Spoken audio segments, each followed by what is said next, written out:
In this video, I'm going to be covering a project again that ICO'd in 2017 and is building and building and building, and we're going to be getting the latest update.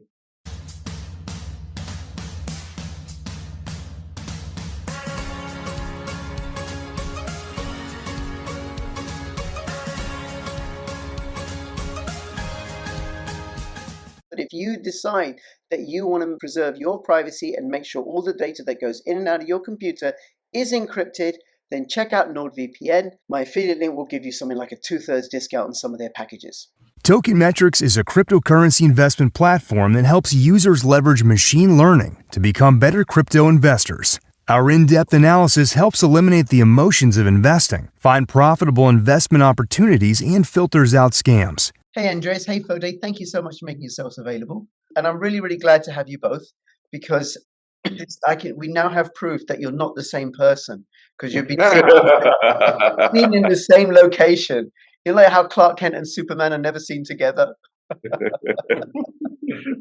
So Andreas, you are the founder and CEO of Cajutel, and Foday, you are the Chief Operating Officer. And for people who don't know, Cajutel have a token called Caj. It's available on Mercatox. They ICO'd in late 2017. I am a token holder. I've been covering this project ever since. And what they're doing is building a network of high-speed solar-powered Wi-Fi transmitters, starting in Sierra Leone and then moving out to Guinea and Guinea-Bissau. And why those countries is because it's pioneer territory where there isn't high-speed internet available for people.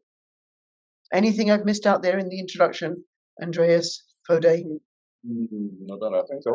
I think everything is good on introduction. Yes, I do understand this project at last. After all these years. Okay. And you both are currently in Freetown, the capital of Sierra Leone, yes? Yes. Okay. So do you want one of you say when you arrived, when you're leaving, and what you're doing while you're here? Well, I arrived a week ago to look after this business. I'm on the way to Guinea later on to take care of the business there. And we're just like planning all the extensions to go inside to the country to converge the towers. We had some specific issues with some towers with lightning strikes, so have converted them, or we are in the process of converting them to fiber instead of copper cables. Going up the tower, so we are immune to those lightning strikes. And we have some new towers which we're currently building. So we went to the site to see where they stand. They had some issues there with digging, because there's a big fat rock in the way, so they had to destroy this rock in some way, so they can talk more about this. So, progress is going on.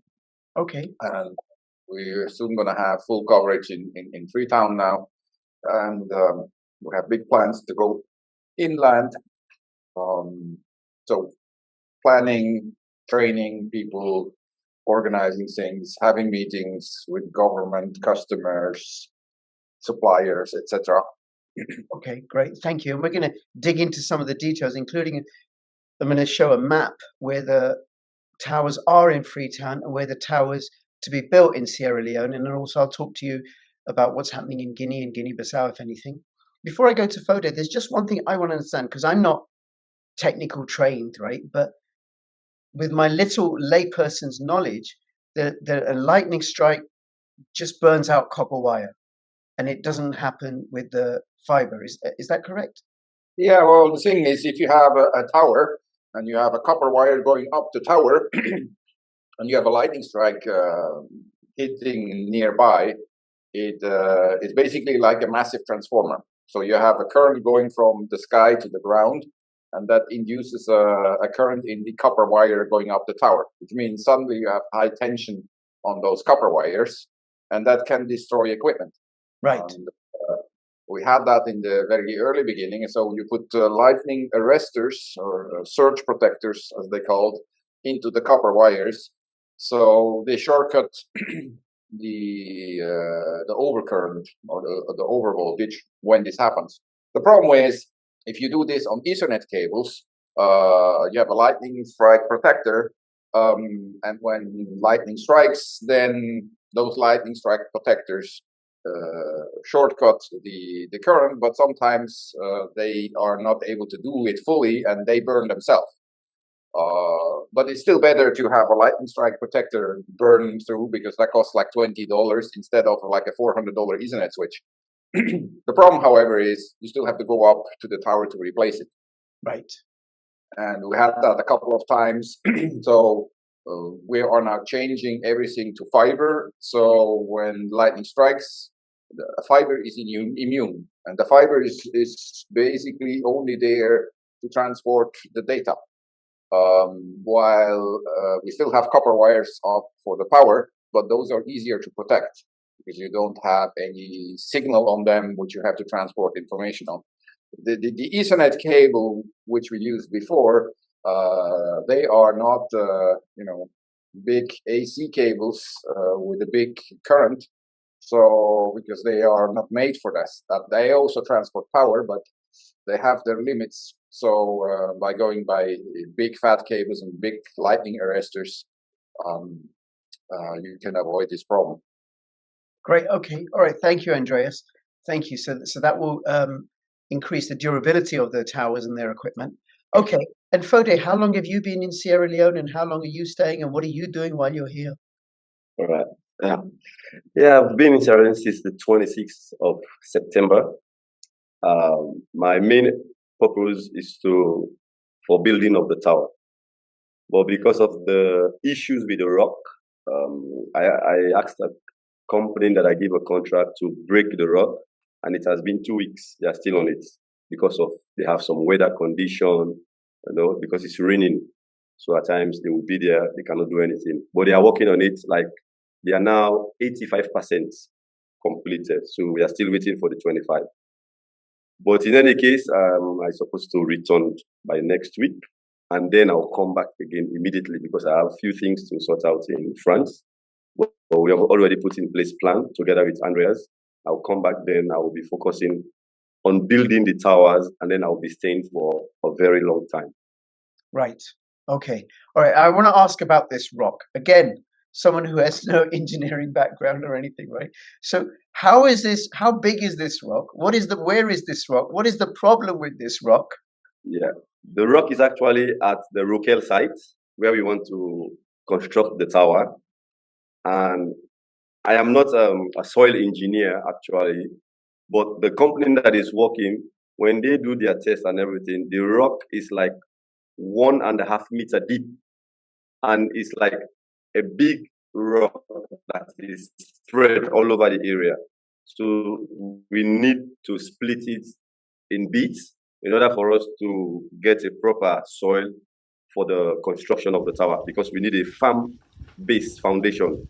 So with this rock, if the rock is on the way, you cannot have a firm foundation. So this is why we have to break it in bits, and then we have a proper soil to do the construction. Yeah. Right. Okay. Now I understand. Right. Now I understand. I can get it, like when I'm gardening and I come across a little pebble, and I have to get that pebble out the way before I can plant. Yeah. I'm going to plant. Right. I got it. Okay. All right. So let's see. Where do you guys want to go? Let's start with Freetown, and what's happening with Freetown. And I'm just going to share my screen. So actually, I'm going to start with West Africa. So this is West Africa for people who don't know, because a lot of the Cajutel holders, I think, are in India, and a lot of my viewers are in the United States and the UK, and they may not be familiar. So you have Nigeria, and over here to the west, we have Sierra Leone, Guinea, and Guinea-Bissau. And then here we have a map of Sierra Leone, and Freetown is the capital. So let's go into Freetown, which is here. Actually, I found this map of Freetown because apparently this is all forest, this bit of Freetown, and the actual urban area is here. Yeah. And then you can see it here. But this one, we can talk about this later if you want. This is where the towers are projected to be, all over Sierra Leone. And here's Freetown, and I'll zoom in there, and these are the Freetown towers. Now, what's the difference between the ones that have been built and the ones that are planned? Well, you cannot see this on this map, but I can tell you which ones are planned. or built. If you go the tower which on the western side, Yes. yeah, this one. That's actually where the submarine cable is landing. Right. Okay? So that's where all the internet is coming from. So there's a tower there. It's not ours. It belongs to the landing station, but we have equipment on that tower. So that tower has been now converted to fiber, for example, actually yesterday. And then you have a tower to the southeast of it. No, not this one. Much closer. This one, yeah. Tower. That's the first tower we use. That's the tower we currently use to talk to you, because we are in a hotel just north of that. That's the Cabasa Lodge Tower. And that's the next one we were going to convert to fiber. And then if you go further up, okay, to the north. is this one? Is this Wilberforce? No, a little bit more up. That's Signal Hill. That's a small tower. Which we use. Wilberforce. That's the Wilberforce Tower. That's also in operation. And then if you go to the west, to the east from there, no, the one further up, this one. This one is an area. I think we don't need that one. Further to the west, yeah, this one is our office, if I'm not mistaken. Yes, it's the office. Yeah, that's our office. That's also existing. Okay. That's what we currently have in service. And now when you zoom out and you go to the western area of the eastern area of the peninsula, further east, you have where it says Wellington. Wellington, yeah. That's one of the towers we are currently building. And from there, so you have this tower at Wellington, and if you go further southwest, there's a line there. You have Hastings, and then the next tower to the east. I'm sorry, where it says 7. Yeah, that's the Roquel Tower. Ooh, now you're moving it. Moving it out of the way. So that's the tower where we have problems with the rock. Right. Okay. Okay. So we're going to build this tower. And we're going to connect Wellington to it, and then we use the fiber to get to the landing station from that tower. So they are like not interconnected over microwave, but over fiber. And then we're going to build all the intermediate towers which are on this map to have a second pass. Okay. And how many operational towers do you have in Freetown right now, and how many will you have?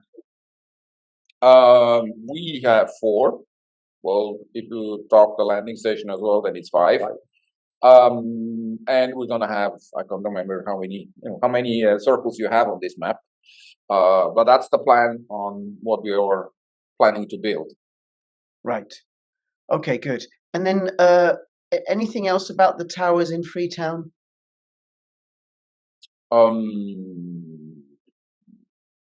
Not really. I mean, we have a few options for other towers. So this map will change as soon as we build them. Right. Okay. Okay. Very good. And now I can ask you about the customers, the business customers you have in Freetown, or do you want to move on to Sierra Leone, the rest of Sierra Leone? Yes, for sure. We are planning to cover the whole country, but the first part is the capital city, Freetown, because it's like the business hub. Everything is here, so we can go through and get customers here, very sustainable ones, and from there we can move up countries. And we have a plan for Kono, as we have been speaking about Kono, and even we have someone that visited us like 2 days ago. She told us there's still big problem in Kono for internet. So we have to focus there after we finish Freetown. Okay. Well, we'll come to Kono in a second then. Then let's stay with Freetown. So how many business customers do you have now? How's it going? How are you getting them? Yes, few months before I come over, I did some drastic sales marketing stuff. So I got some like resellers, and this reseller in the space of like a month, he came in with like 10 customers. Wow. Yeah, and like one of them is a big NGO that they even requested now for us to give internet all of their sites in the country. But as we are limited, we only offer them where we have line of sight to give them internet service. Mhm. But as we are growing, they said, okay, we can take over. And then we have some promising ones that are on the line. And these are very big ones also. They are actually NGOs also, but they need a big capacity because of what is coming like next year. We have the general elections. So they have to get their own situation room and they have requested. So we already connected one of the offices. We are waiting to connect the headquarters. And also the hotel Andreas is staying. We did some marketing and we send our offer already. We are waiting for the reply. And hopefully they will take our service because they really need it. That is why we connect our own internet in the hotel that Andreas is using, because the one they currently have is not that good. It's very, very, very poor. Yes. Yeah. You cannot watch net in the evening over the current infrastructure they have. Just so people can get an idea, what's the speed that the Cajutel offers versus the speed that's generally available or that the hotel you're staying in offers?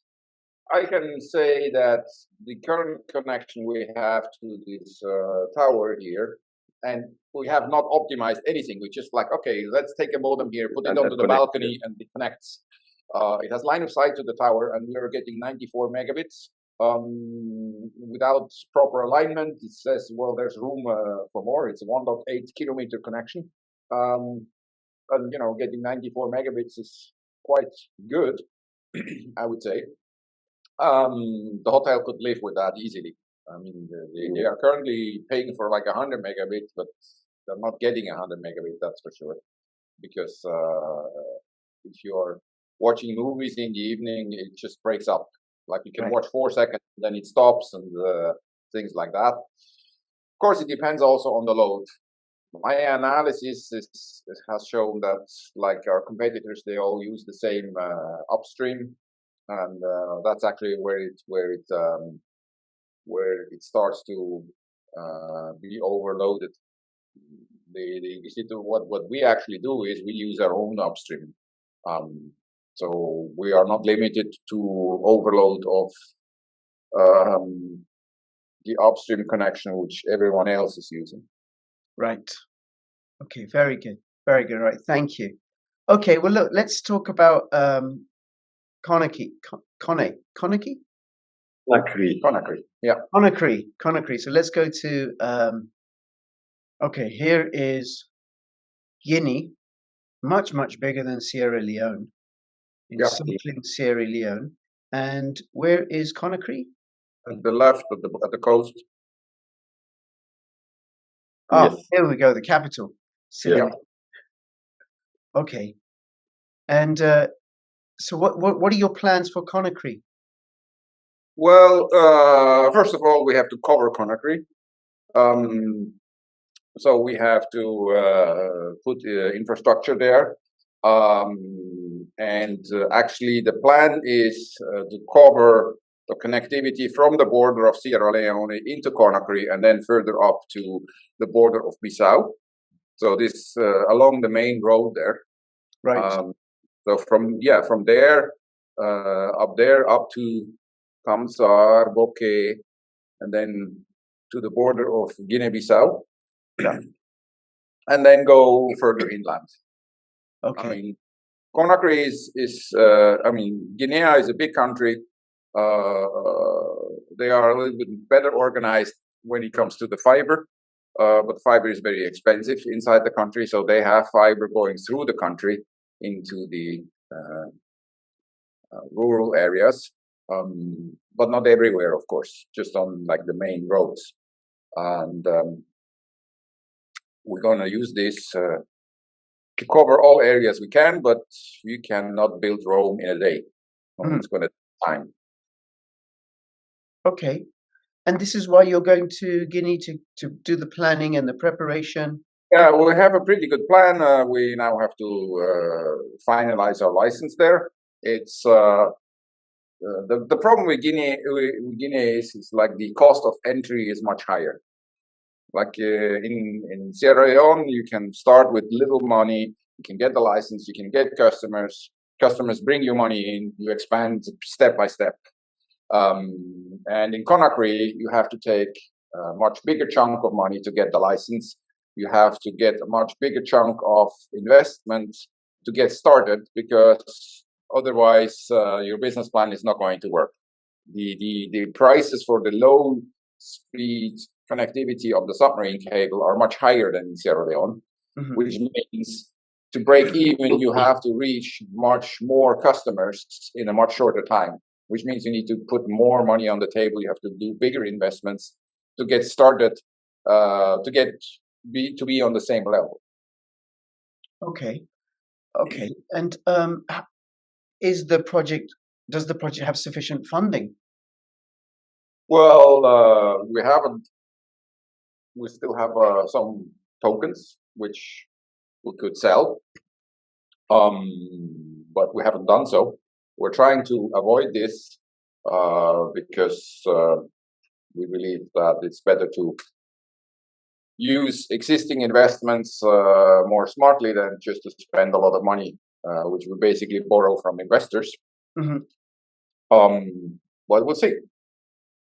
I mean, that's the thing which we are completing now in the planning, to see how much cash do we need, what's the exact conditions, and to finish. I mean, we have done some market survey, and the market survey says that we can sell like 500 customers relatively quickly. But I don't know where those 500 customers are, so I'm there to actually meet the person who had done those surveys. So we know exactly how many towers do we have to build to serve those customers. So we have a clear plan on how much cash we need to, kickstart Guinea. Right. And Conakry, how does it compare to Freetown in terms of the size of the business sector, the size of the city, the wealth of the city? Twice as big? Or? Yes, Conakry is much more bigger, and the business there is more than Freetown. Right. Yeah. Okay. And is the plan to, well, on the one hand, you're going to be working on Freetown, then moving outwards into Sierra Leone, and at the same time developing the Cajutel network in Guinea-Bissau, starting with Conakry. So you're going to be working both as two separate projects within the Cajutel operation. Or is it you're going to finish Freetown in Sierra Leone, and then when that's finished, then you'll go to work in Guinea-Bissau? First of all, Conakry is Guinea, not Guinea-Bissau. Oh, sorry. Guinea-Bissau is further up. Yes. Well, we have to build Conakry for several reasons. The biggest business advantage I see in Guinea-Bissau, because Guinea-Bissau has the worst internet of the three countries, and the highest demand because of that. But they also have the biggest challenge because they don't have a submarine cable like Conakry and Freetown. So you have to bring the connectivity on land, which means we are basically depending on Conakry to build to be able to serve Guinea-Bissau. So that's why it's important that we get this connectivity along the coast up, so we can serve Guinea-Bissau while still doing good business in Conakry, of course, and take all the business on the way with us. That's the plan. So it's basically going to happen in parallel. It's just a question of do we find the right people? Do we find the right investments, the right infrastructure, and so on? That's what we're trying to figure out now in Conakry. Right. Okay. All right. Well, thank you for that. Anything else you want to let us know that we haven't covered?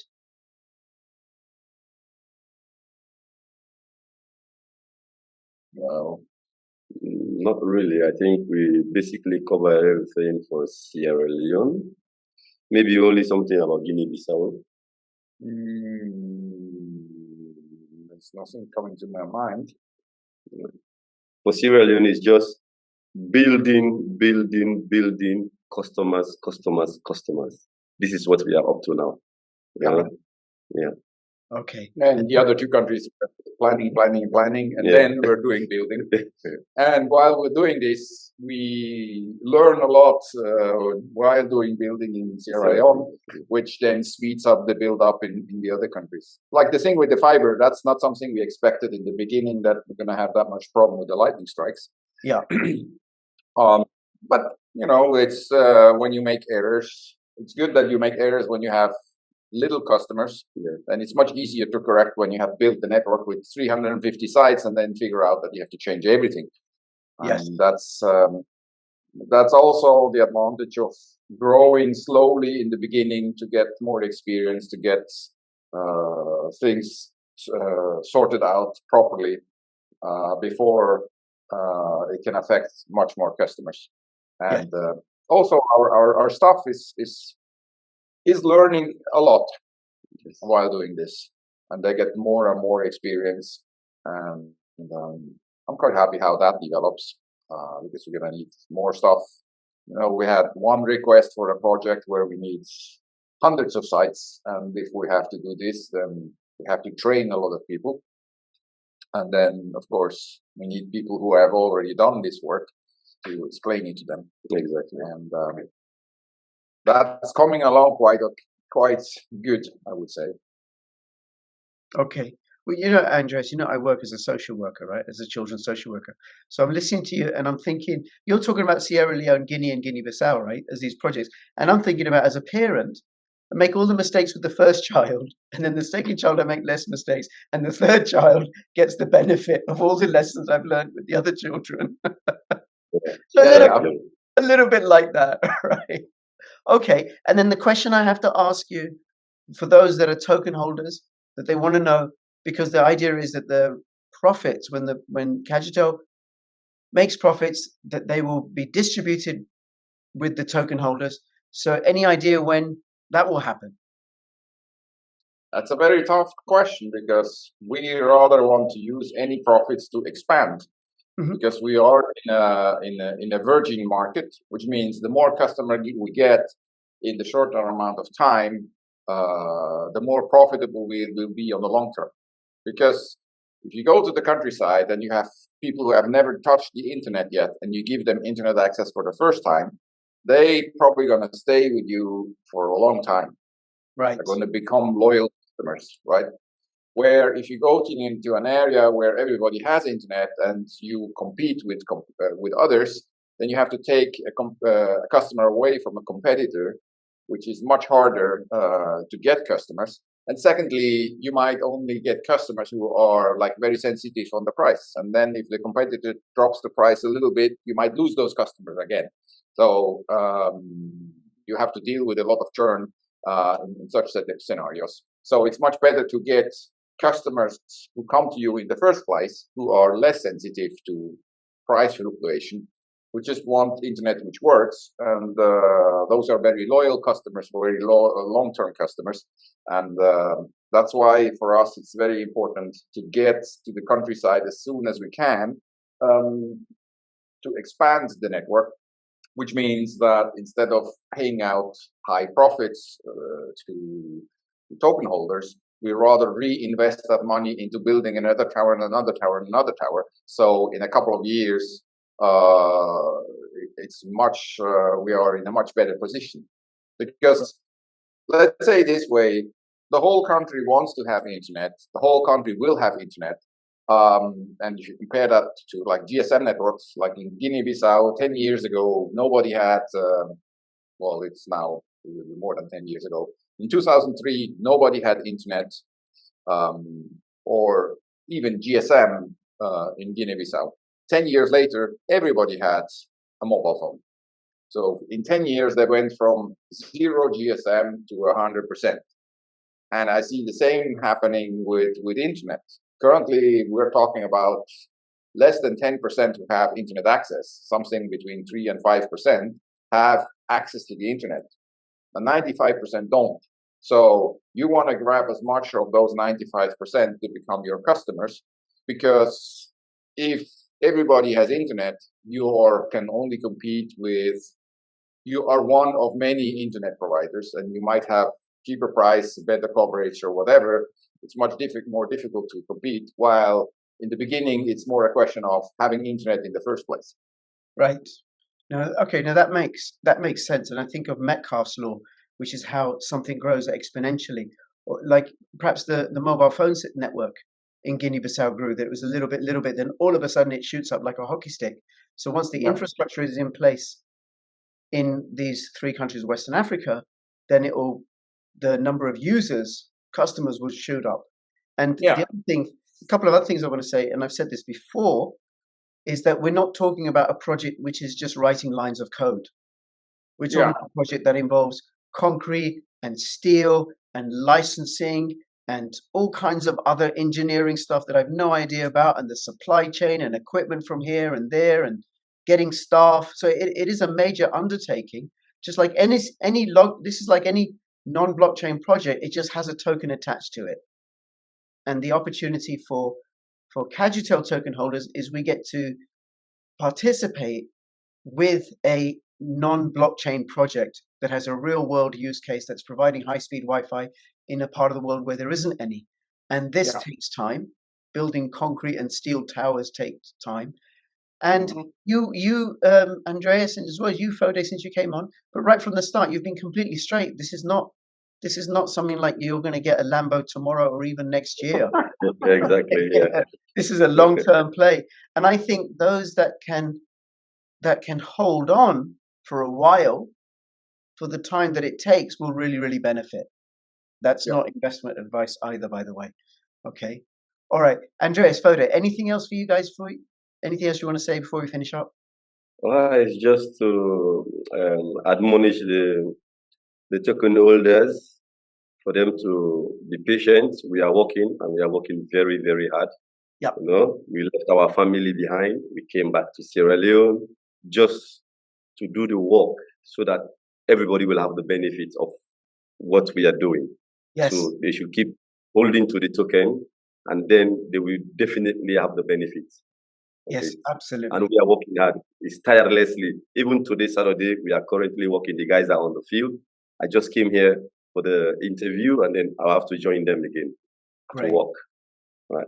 Listen, thank you so much. I look forward to following this project, and I've done a series of interviews with you both over the time, and I hope to carry on doing so. And for those of you that hold Cajutel tokens, great. Keep holding them, I would suggest, but it's up to you. And those of you that don't hold Kaj will take a look at this project. Either way, if you have any comments or questions, put them in the description below. And between now and when I see you next, please keep filling your pockets with crypto profits. This is Crypto Andreas and Crypto Foday and Crypto Rich signing out. All the best. Bye-bye. Bye-bye. Bye-bye.